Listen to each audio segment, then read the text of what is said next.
భక్తి భాస్కర ప్రేక్షకులకు నమస్కారం.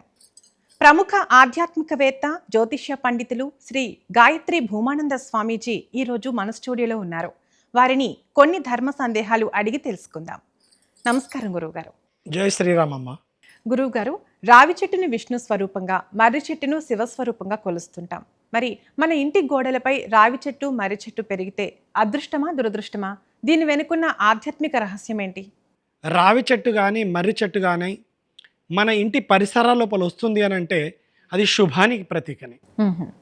రావి చెట్టు విష్ణు స్వరూపము, మర్రి చెట్టు శివ స్వరూపం అని చెప్పి అని అంటారు. శివుడు విష్ణు ఒకటే స్వరూపము, దైవ స్వరూపము. మన ఇంటి పరిసరాల లోపల శుభాలు జరుగుతున్నాయి అని అంటే ఇటువంటి రావి చెట్టు మర్రి చెట్టు దానంతట అదే మొలుస్తుంది. ఓకే. ఇది మొలవడం వల్ల మన ఇంటికి ఎలాంటి అపశృతులు జరిగేటువంటి ఆస్కారం ఎంత మాత్రమూ లేదు. ఓకే. మన ఇంటి పరిసరాల లోపల రావి చెట్టు, మర్రి చెట్టు, తర్వాత మేడి చెట్టు, తర్వాత ఇసిరి చెట్టు, ఇవన్నీ మొలుస్తున్నాయి వాటంతట అవే అని అంటే మన జీవితం లోపల ఉన్నటువంటి కష్టాలు తీరినప్పుడే అవి తప్పకుండా మొలవడానికి ఆస్కారం ఉంటుంది. అవునే. కాబట్టి ఇందులోపల ఎలాంటి సందిగ్ధావస్థ కానీ ఎలాంటి ఇబ్బందులు పడాల్సినటువంటి అవసరం కానీ మనకు లేదు. ఒకవేళ అవి తీయాల్సి వస్తే, అవి గోడల్నే మొలిస్తే, అవి తీయాల్సి వస్తే అవిటిని తీసి సురక్షితమైనటువంటి ప్రాంతాల లోపల కనుక మనం పెట్టుకొని ఆ వృక్షాలను కనుక మనం పూజించినట్టయితే మన కుటుంబం లోపల శుభాలు జరిగేటువంటి ఆస్కారం మాత్రం ఉన్నది.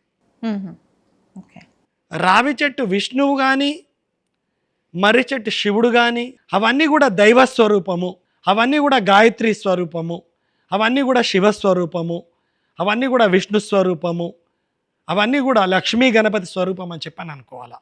ఎందుకనంటే మనం హోమం చేసేటప్పుడు రావి సమిదలు కానీ మర్రి సమిదలు కానీ హోమం లోపల వేసినట్టయితే మనకు శుభాలు అనేటివి జరుగుతాయి. మన ఇంటి లోపల వచ్చినటువంటి మొక్కలే కనుక హోమం లోపల వేస్తే మనకు అధిక శుభాలు అనేటటువంటి ఆస్కారం ఉంటుంది. ఏ హోమం చేసినా కానీ ఈ సమిదలే అవసరం మనకు. ఈ సమిద లోపలనే శివుడు ఉంటాడు, ఈ సమిద లోపలనే విష్ణువు ఉంటాడు, ఈ సమిద లోపలనే గాయత్రి ఉంటుంది, ఈ సమిద లోపలనే వాస్తుదేవత ఉంటుంది.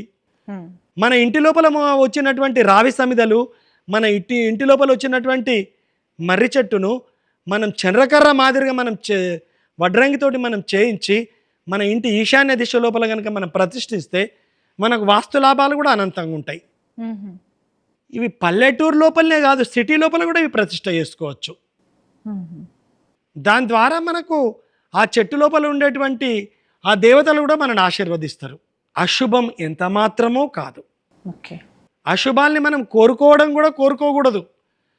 శుభాల్ని మనం కోరుకుంటేనే అవి వస్తుంటాయి. గురువుగారు, మరి ఈ చెట్లు గోడ లోపల పెరిగినప్పుడు గోడలకు బీటలేస్తాయి, ఇంటి లోపల పునాదులు కదులుతాయని చాలామంది భయపడి వాటిని తొలగించడానికి ప్రయత్నిస్తారు. అలా తొలగించేటప్పుడు ఏదైనా పూజలు చేసి తీయాలంటారా? ఆ చెట్లకు శాంతి పూజ చేసి మనం తీయడమే మంచిది. ఇంటి లోపల అశుభాలు జరిగే ప్రసక్తి మాత్రం ఉండదు ఆ చెట్లను మనం తొలగించినంత మాత్రాన.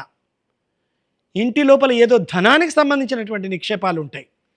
మన ఇంటి దరిదాపుల లోపల కనుక ఆ చెట్లు కనుక వస్తుంటే మన ఇంటి పరిసరాల లోపల ధనానికి సంబంధించినటువంటి నిక్షేపాలు ఉన్నప్పుడే ఆ చెట్లు మన ఇంటి లోపల వస్తాయి. ఇంటిని సురక్షితంగా ఉంచుకోవడం కోసం ఆ వృక్షాలను తొలగించి పెరట్లో వేరే చోట వాటిని నాటుతారు. ఇల్లు కూలిపోయేటువంటి పరిస్థితి వచ్చినప్పుడు చెట్లకు శాంతి పూజ చేయాలి.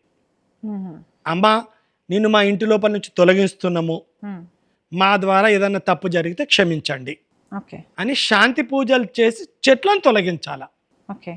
ఇల్లును కూల్చాల్సి వచ్చినటువంటి పరిస్థితి వచ్చినప్పుడు మా ఇల్లు ఇంత విలువైంది, అయ్యో మా ఇంట్లోని ఏ విధంగా కూల్చాలి అనుకున్నటువంటి పరిస్థితి వచ్చినప్పుడు ఇంటి పరిసరాల లోపల బలమైనటువంటి ధన నిక్షేపాలు ఉంటాయి. లోపల షమ్మి వృక్షం కింద అర్జునుడు ద్వాపర యుగం లోపల అజ్ఞాతవాసం లోపల పెట్టిండు. ఆ గాంధీవం కానీ వాళ్ళు వేసినటువంటి యుద్ధానికి సంబంధించిన వస్తువులు పెట్టినప్పుడు ఆయుధాలు ఎట్లా కనిపించినాయి? ఇతరులకు సర్పాలలాగా కనిపించినాయి, వాళ్లకు ఆయుధాల చందంగా కనిపించినాయి.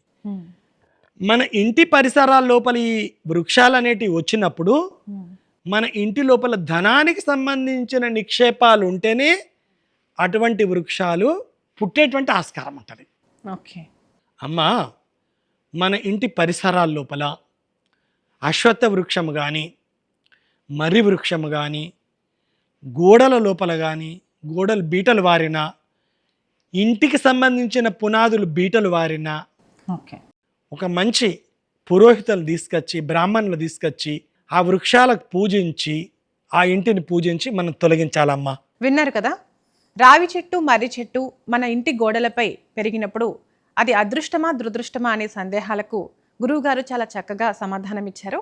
ధన్యవాదాలు గురువుగారు. జై శ్రీరామ్. ఈ వీడియో మీకు నచ్చినట్లయితే లైక్ చేయండి, షేర్ చేయండి. అలాగే ఇలాంటి మరిన్ని వీడియోల కోసం మా ఛానల్ను సబ్స్క్రైబ్ చేసుకోండి. అలాగే పక్కనే ఉన్న బెల్ ఐకాన్ నొక్కండి. దాని ద్వారా మేము చేసే ప్రతి వీడియో నోటిఫికేషన్ రూపంలో మీ వద్దకు చేరుతుంది. సర్వేజన సుఖినో భవంతు.